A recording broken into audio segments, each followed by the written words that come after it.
1945, fin de la Deuxième Guerre mondiale. Les États-Unis se lancent un défi, endiguer l'expansion idéologique et politique de l'URSS au Moyen-Orient. Mais dans cette région du monde, une autre thématique entre en jeu et devient très désirée par Washington, des zones riches en pétrole.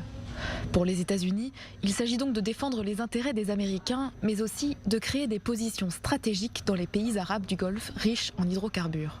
Le 14 février 1945, les États-Unis signent le pacte du Quincy avec l'Arabie saoudite. Washington offre alors à Riyad une protection militaire en échange du monopole de l'exploitation des gisements saoudiens.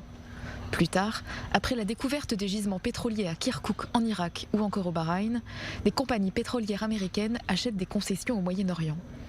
Pour les États-Unis, c'est alors le début de son expansion stratégique dans la région. 1979 marque un tournant dans la région. L'ayatollah Khamenei, protégé en France, revient en Iran et lance la révolution islamique. C'est le début du règne du régime des mollahs. Une politique violemment anti-États-Unis marquée par la prise d'otages dans l'ambassade américaine et le départ de tous les diplomates. Le président Bush ira même jusqu'à décrire le régime des mollahs comme l'un des membres de l'axe du mal. 1990. L'Irak de Saddam Hussein envahit le Koweït pour acquérir des ressources pétrolières et territoriales. Les États-Unis mènent une coalition et interviennent militairement à partir de janvier 1991. Après les attentats du 11 septembre 2001, Washington déclare la guerre contre le terrorisme et s'engage en Afghanistan. Une opération qui dure maintenant depuis près de 19 ans.